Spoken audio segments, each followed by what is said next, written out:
जी बच्चों, question number 12 में कहता है discuss the motion of A particle moving in a straight line. ठीक है, एक पार्टिकल की आपने मोशन को डिस्कस करना है। तो जब भी मोशन में आपके पास चार चीज़ें होती हैं, उसका एक्सेलरेशन, उसकी वेलोसिटी, उसने टाइम कितना लिया, उसने डिस्टेंस कितना कवर किया।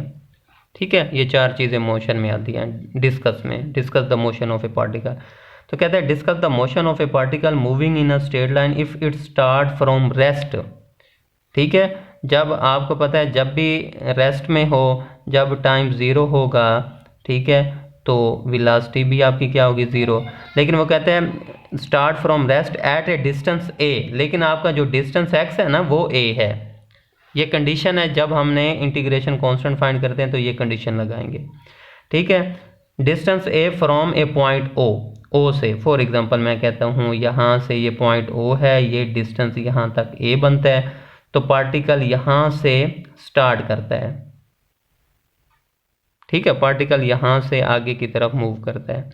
तो कहता है and move with an acceleration, move करता है एक्सरेशन के साथ equal to mu times its distance from O से। यानी एक्सरेशन दे दिया है mu time its distance from O. ठीक है, तो डिस्टेंस को हमने एक्स से डिनोट करते हैं, तो a is equal to mu x दे दिया, एक्सरेशन दे दिया, और आपका कहता है आपने डिस्कस करना है मोशन को। ठीक है, तो इसका मतलब है हमने एक तो वेलोसिटी फाइंड करनी है और दूसरा डिस्टेंस एक्स फाइंड करना है। ठीक हो गया बच्चों, वेलोसिटी और डिस्टेंस फाइंड करना है हमने। जी बच्चों, by given information,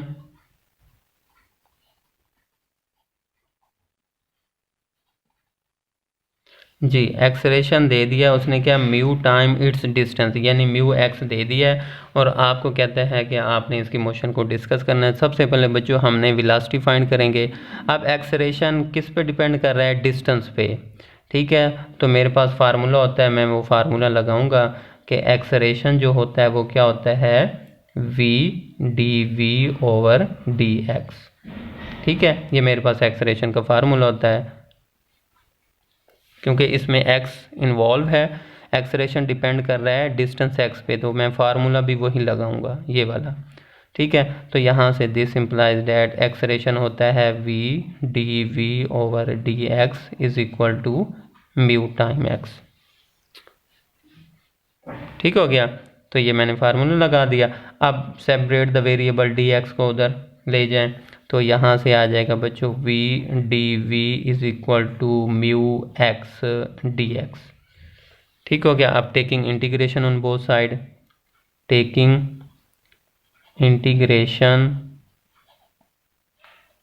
on both sides, दोनों तरफ इंटीग्रेशन ले लें तो ये आ जाएगा v d v is equal to, हाँ जी म्यू तो कांस्टेंट है बाहर आ जाएगा, हाँ जी इंटीग्रेशन किसकी आ गई है, x डी एक्स की। तो v की integration with respect to v square over two, mu constant बाहर आ जाएगा, ये x square over two plus integration constant a। ठीक है, अब मैंने a की वैल्यू फाइंड करनी है, तो उसके लिए कंडीशन इनिशियली, हाँ जी व्हेन, जी initially when time is equal, जब टाइम ज़ीरो था, देन आपकी वेलोसिटी क्या थी, वेलोसिटी आपकी ज़ीरो थी, लेकिन डिस्टेंस आपका क्या था, वो आपका a था, यानी x is equal to a। ये कंडीशन थी हमारे पास। ठीक है, कि जब टाइम ज़ीरो था तो वेलोसिटी तो आपकी ज़ीरो थी लेकिन डिस्टेंस a था, तो पुट कर दे यहाँ पर, ये आ जाएगा ज़ीरो का square over two is equal to, हाँ जी म्यू टाइम x की जगह a स्क्वायर ओवर टू आ जाएगा प्लस इंटीग्रेशन कांस्टेंट a। तो यहाँ पर ये तो ज़ीरो हो जाएगा, इसको उठा के इधर ले आए तो यहाँ से मेरे पास क्या आ जाएगा बच्चों, a की वैल्यू क्या आ जाएगी, इसको इधर ले आए तो minus mu a square over two. ये बच्चों a की वैल्यू आ गई है, इस a की वैल्यू इक्वेशन 1 में पुट कर दें, तो क्या लिखेंगे, इक्वेशन 1 बिकम्स, जी इक्वेशन 1 में क्या आएगा change, v square over two, ये बन जाएगा v square over two is equal to, हाँ जी mu x square over two plus a, तो a की वैल्यू है minus mu a square over 2। ठीक है बच्चों, हमने क्या किया, जस्ट ए की वैल्यू यहाँ पर पुट की यहाँ पर, तो मेरे पास ये आ गया। ठीक है, अब यहाँ से पहले हम वेलोसिटी फाइंड कर लेते हैं। तो यहाँ पे देखें वी स्क्वायर ओवर 2, हाँ जी, यहाँ पे म्यू ओवर 2 कॉमन ले लें, तो म्यू ओवर 2 हमने कॉमन ले लिया, अंदर आ जाएगा एक्स स्क्वायर माइनस का ए स्क्वायर, 2 से 2 कैंसिल हो जाएगा, तो v square is equal to क्या आ गया, mu x square minus a square. तो यहाँ से मेरे पास वेलोसिटी क्या आ जाएगी, हाँ जी, तो ये आ जाएगा square root mu x square minus a square. तो ये बच्चों मेरे पास वेलोसिटी आ गई है। ठीक है, चलो बच्चों, अब हमने वेलोसिटी से हमने डिस्टेंस फाइंड करते हैं एक्स। नो, अब हम जानते हैं वेलोसिटी का फार्मूला क्या होता है, D x over d t. ठीक है, अब वेलोसिटी अभी हमने फाइंड किया वो क्या थी, square root mu x square minus a square. ठीक है, तो ये इसके इक्वल आ जाएगा। तो यहाँ से बच्चों मेरे पास डी एक्स, तो d x over d t is equal to, हाँ जी, ये आ जाएगा स्क्वायर रूट म्यू और square root x square minus का ए स्क्वायर। ठीक है, अब सेपरेट द वेरिएबल, इसको नीचे ले आए, तो ये बच्चों बन जाएगा d x over square root x square minus a square is equal to, हाँ जी, square root mu into d t. ठीक हो गया। अब taking integration on both side, taking integration on both sides, अब दोनों तरफ आपने इंटीग्रेशन ले लें, तो ये आ जाएगा integration square root x square minus a square is equal to, हाँ जी, स्क्वायर रूट, हाँ जी, ये कांस्टेंट बाहर आ जाएगा इंटू डी टी आ जाएगा। तो इसकी इंटीग्रेशन क्या होती है बच्चों, इसकी होती है cos hyper inverse x over a is equal to square root mu और ये आ जाएगा टी प्लस बी। ठीक हो गया। अब इसे इक्वेशन नंबर 2 का नाम दे दें। अब यहाँ पर बी कांस्टेंट की वैल्यू निकालें। ठीक हो गया, तो क्या लिखेंगे, इनिशियली व्हेन, हाँ जी, टाइम 0 था, देन एक्स क्या था, एक्स आपका ए था। ठीक है, तो पुट कर दें यहाँ पे, ये बन जाएगा cos hyperbolic inverse a over a. ठीक हो गया, is equal to square root mu into 0 plus b. ठीक है, तो ये आ जाएगा cos hyper inverse 1 is equal to b. Cos hyper inverse 1 जो होता है ना वो बच्चों, वो आपका होता है 0। ठीक है, तो यहाँ से b की वैल्यू क्या आ गई, 0। ठीक है, अब इस b की वैल्यू इक्वेशन 2 में पुट कर दें, तो इक्वेशन 2 बिकम्स,